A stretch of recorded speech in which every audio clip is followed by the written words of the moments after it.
So this is kind of the commentary before we actually get into the meat of the video. I just wanted to make a few notes before we actually get into it. I originally intended this video just to be the how to reserve your IP address inside your router. Well, after I got done with the video, I thought, well, why not just go ahead and add in the DMZ portions, because they're so easy, it's so quick. So I just went ahead and inputted those clips into this video.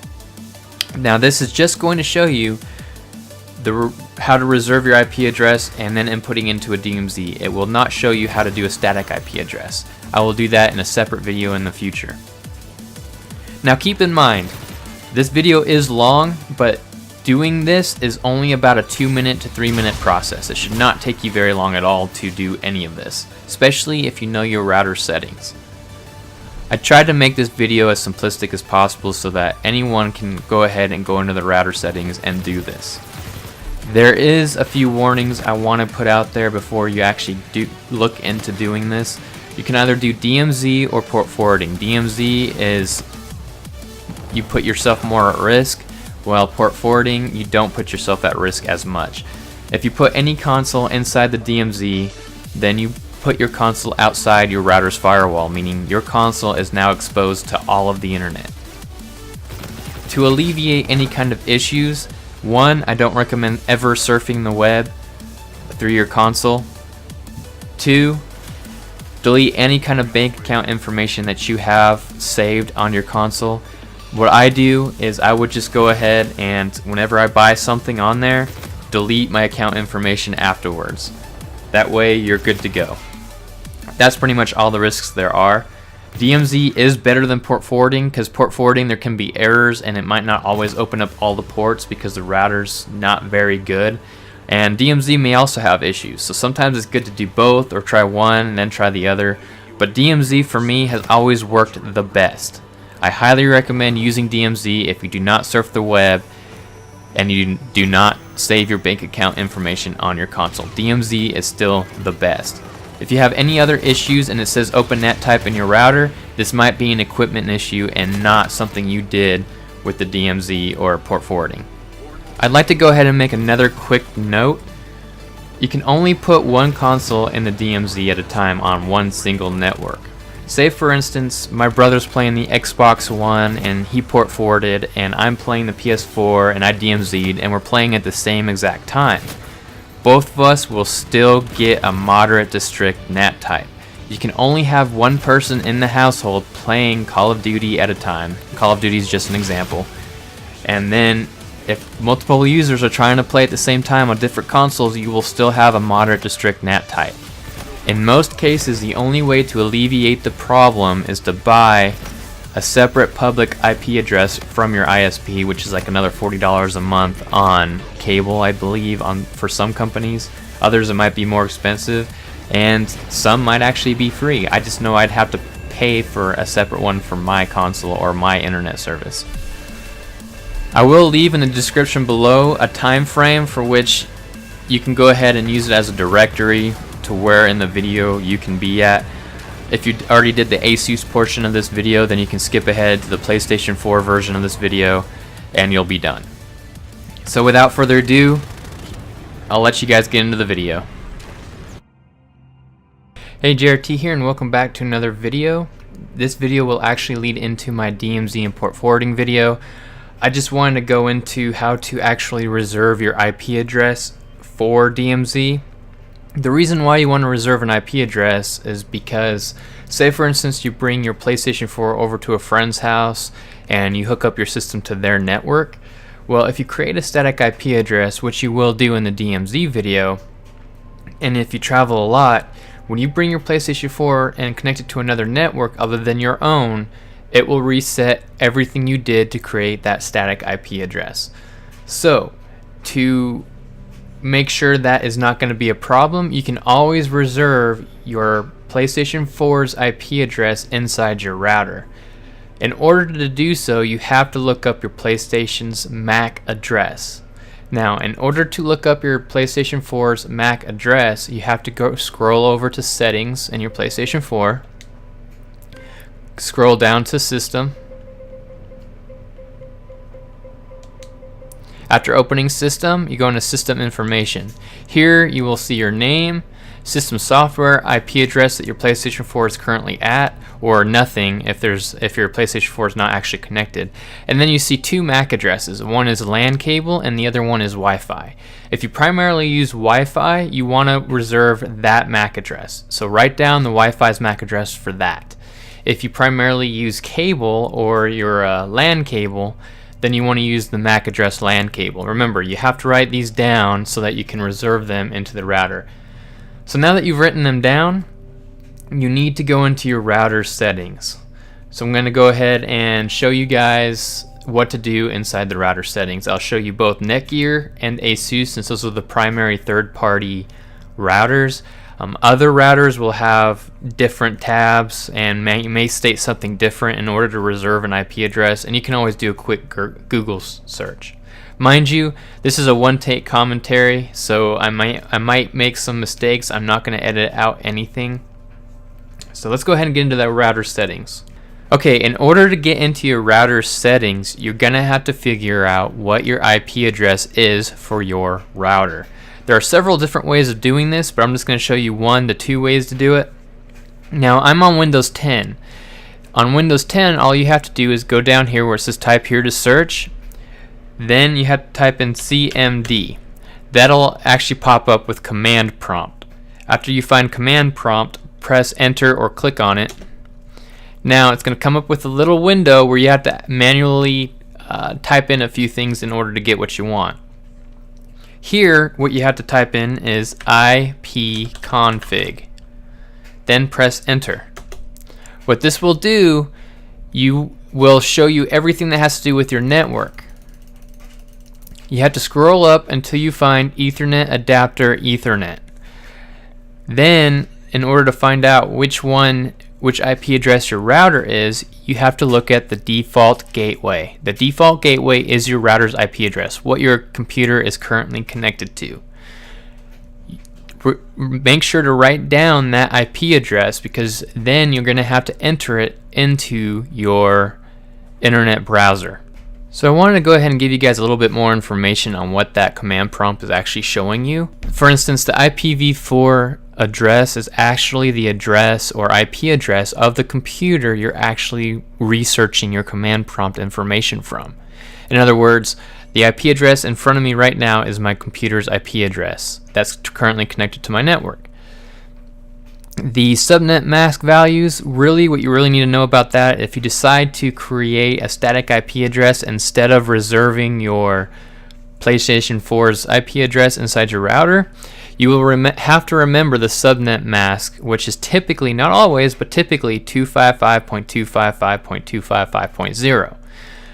Another thing you'll have to remember if you reserve your static IP address is the default gateway, because you'll have to put all this information in when you go to create the static IP address. Again, I will show you how to do that if you decide not to reserve your IP address inside your router in the DMZ video. I will say though, if you decide to reserve your IP address, it's a lot easier rather than trying to create a static IP address inside your PS4. So another way to look up your IP address for your router, or the default IP address for your router, is to just do a quick Google search. Typically you'll find it there. Sometimes people change their IP addresses and forget. I can't really help you out with that. But another way to look up your IP address is, again, just do a quick Google search. I'll leave a link to this website down below, but I'll go ahead and scroll through slowly so that if anybody sees any of their brand of router, they could just pause the video right here without having to leave the page and just try these different IP addresses just to see if they can get in. The popular ones are usually Netgear or Asus, and then it just goes through for TP-Link. A lot of people like using TP-Link as well. So again, just scroll through, pause the video, and just try out these different IP addresses.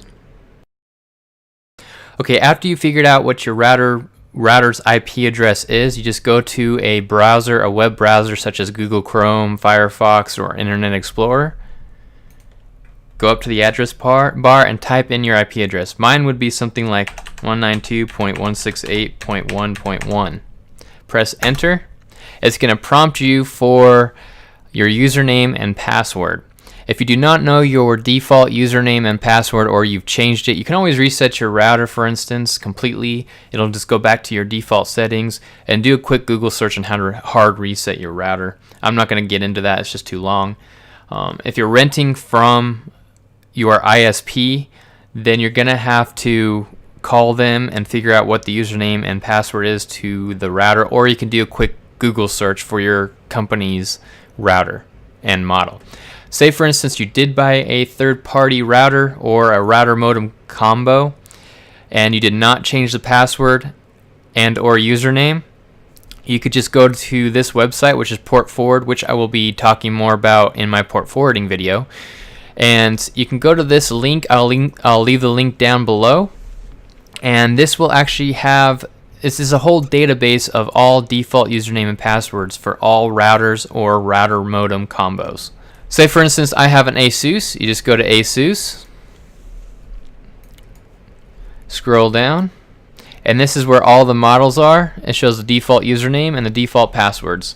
Mind you, mine, I have actually changed mine, so mine won't be any of these. But if you have not even touched your username and or password, this is really helpful for you guys. Also, if you forget yours and reset, you'll need these again just to be able to get back into your router. Okay, after you've figured out your username and password and you are actually into your router settings, this is where everything is a little bit different. I'm going to show you the Asus settings, and then I'll go back and show you Netgear. The reason why I'm showing Netgear is because these are the two popular routers that are really good for gaming. However, your ISP's router or other routers out there will have similar settings. You'll just have to try to find something that'll under DHCP.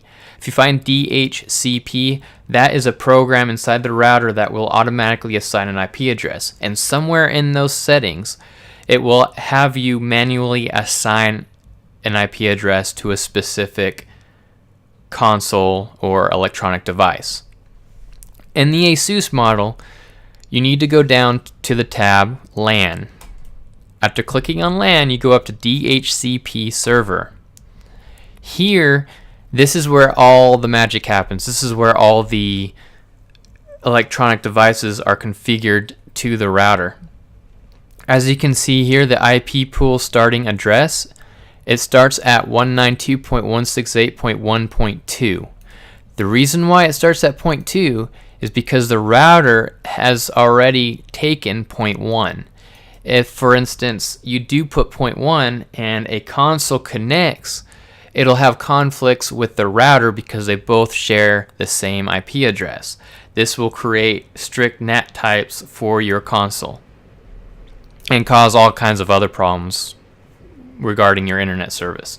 This is why, for instance, if you did not bridge your modem with your router, they're both conflicting with each other. They're going to both try to assign IP addresses to different devices, and that will create a strict NAT type for your gaming, for your console. And you do not want this. So the first device will be 192.168.1.2. And then it'll go 0.3 for the next device and 0.4. And sometimes it's random. Sometimes I'll just do 0.7, then 0.50, then 0.100 for only 3 devices. It's just random. Now, this device or my router will support up to 254 devices and or IP addresses. That's a lot of devices, and I don't know a single household that is, that can support 254 or has 254 devices connected. So after that explanation, hopefully that helps you in understanding why it's important to understand your router's capability for arranging IP addresses. So in order to reserve your IP address for your console, you go down in the Asus now. Everybody calls it slightly differently, but mine, you go down to manually assign IP around the DHCP list. This actually supports up to 64.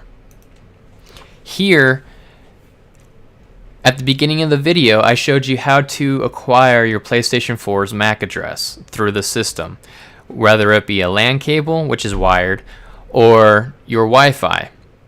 I haven't tried Wi-Fi in here yet, but I had already done mine through wire or LAN. If you do it through LAN, you input the LAN MAC address right here. If you do it through wireless, same thing. You just put your wireless MAC address here for your PlayStation 4. I have already done that, as you can see here, and I'm going to have this all blurred out when I actually edit the video, including my TV. I assigned my TV as well because it was having conflicts. But after you've inputted the data for your MAC address, now you have to assign it your IP address. For instance, down here, I've already done that, and I clicked add after I'm done with it. You can just hit this button here. Just a little bit of information: you must have these three set of numbers the same as your IP pool set of numbers. Otherwise, it will come up as an error. So for instance, I put 192.168.1.150. I put 150 because of the fact that I will never have 150 devices on at one time in my household. So I just leave it at a high number. And I can't stress enough, you have to keep these three set of numbers the same as your IP pool. Otherwise, it'll create conflicts. You don't want that, and some routers won't even see it, and you will not be able to assign your IP address. Remember, after you've inputted it, you hit add. I'm not sure what the other routers might have. It might automatically do it for you, but always hit apply. It'll reset the router, and you're good to go. You have to go back into your PlayStation 4 and go through easy mode, and I'll show that to you in just a bit after I go through the Netgear way of reserving your IP address. Okay, this is the section of video that I added in along with the Netgear that you'll see later on. I figured that the DMZ is just so easy to do after you've reserved your IP address that I would just include it in this video. So, in order to create the DMZ for your console inside your router in the Asus operating system, all you have to do is click on WAN or WAN, click on the DMZ tab, and then in the DMZ section, it says here, enable DMZ. You make sure that the checkbox here is clicked on yes, and then you just type in whatever IP address that you used to reserve your PlayStation 4 or Xbox One or Wii U, whatever console you used. You just type that IP address into this box here where it says IP address of exposed station. After you've typed it in, you just hit apply. The router will restart, and after the router restarts, this is important, after it restarts, just go ahead, unplug your modem, then unplug your router. Wait 30 seconds, plug in the modem, then plug in the router. You don't have to wait for the modem to fully restart. Just make sure that you plug in the router right after you plug in the modem, in that order. When the system is fully done booting up, then if you actually have this style of router, you can just skip ahead to the PlayStation 4 part of this video, so you can go ahead and finish the transition inside the PlayStation 4 settings. So just go ahead and skip ahead, find the PlayStation 4 settings, and that should be it. So we'll go ahead and now get into the Netgear. Alright, so now we're in the Netgear settings. Mind you, the IP address for my Netgear is different. I have 192.168.0.1. Remember, my Asus was a 0.1.1, so that's just to keep in the back of your mind as I'm doing this. In order to reserve my IP address for my PlayStation 4, I go to Advanced, go down to Setup, go to LAN, and in LAN, this is where it's slightly different. In order to reserve your IP address for your PlayStation 4, you have to hit add. I've already done it, but I'll go through it again. You hit add, wait for it to load. Now, under IP address, make sure that you put whatever number you want. Like I said, I keep mine at 150, so I'd put 150. Then I'd put in my two numbers, whatever that might be here. Just make sure that after every set of numbers that it would be the same, whatever you have it as. Remember to put in the colons is what I'm trying to say. And then of course you just put like PlayStation 4 as your device name or put PS4, whatever you like. And then after you're done doing that, you just hit add and it will save your selection.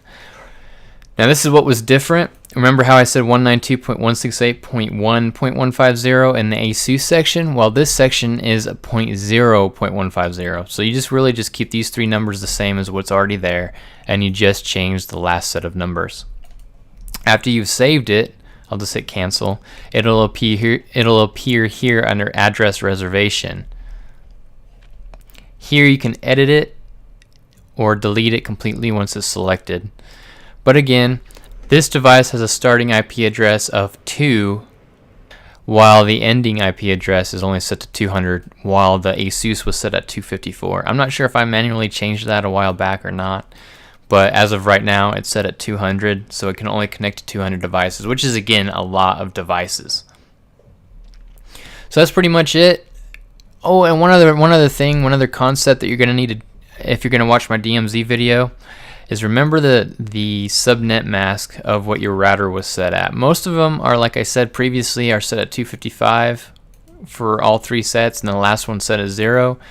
But some might be slightly different. I'm not entirely sure why that is. But that's it for the Netgear, and I will now go into my PlayStation 4 and show you what to do after you've made the correct settings in your router. Of course, after all of this, you have to hit apply as well, because otherwise it's going to just cause a lot of problems and it might not save your information. So definitely hit apply, let the router do its thing. It'll most likely restart, and then once it's restarted, then you can go into your PlayStation 4 and change the following settings. So this is the portion on how to do the Netgear DMZ. Like I said previously, I added this in later. I just figured since it's so simple to do after you reserved your IP address, I might as well show you how to do the DMZ. Now this is the Netgear version. All you have to do is go to Advanced, go to Setup, go down to WAN or WAN, and then just make sure the default DMZ server is checked, and then input the last few digits for whatever you reserved your IP address for your console. Remember, this could be for PlayStation 4, Xbox One, Wii U, it could be anything. It could be even your computer, which I don't recommend for your computer. But just remember, you got to make sure that it matches the exact same IP address that you had used to reserve your PlayStation 4, Xbox One, or Wii U. These numbers right here, these first three sets of numbers, should match the first three sets of numbers for your IP address for your router. And that's it. Just hit apply after it updates. Make sure it updates first. What I would do afterwards is just unplug your modem, unplug your router, then wait 30 seconds, plug in the modem, plug in the router, let it load, and then it'll clear any other kind of cache or any kind of memory defaults that it had within the router. That way, if there was any issues, they would be resolved. And that's pretty much it for the DMZ for the Netgear. We'll go ahead and head over to the PlayStation 4 and continue on with the video. Alright, now we're finally to the PlayStation 4 section, and this is the last section of the video. And this is all you really have to do when reserving your IP address for your PlayStation 4. So you want to go over to Settings, go down to Network. Now, this is set up your internet connection. I use LAN. I'm directly connected through wire, so I'm going to select use a LAN cable. Now this is different. If you were to set up a static IP address, you have to go into custom and manually go through all the settings. This is why I wanted to reserve the IP address in the router. It's a lot faster. You don't have to remember any numbers other than the PlayStation 4, and that's it. And since we went ahead and reserved our IP address, we'll go to easy. Again, if you're doing static, you're going to go to custom. If you've already reserved it, you just go to easy. That's it. So we're going to select easy. It's going to do everything on its own. It's already updated. Hit test connection.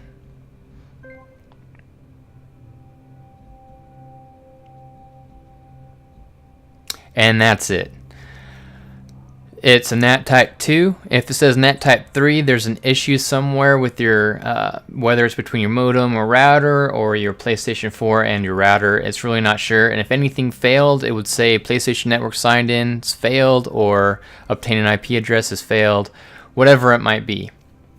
And by the way, for future references, your connection speed will vary. Like mine says 70.3. The next time I do it might say 120. The next time I do it after that might say 50.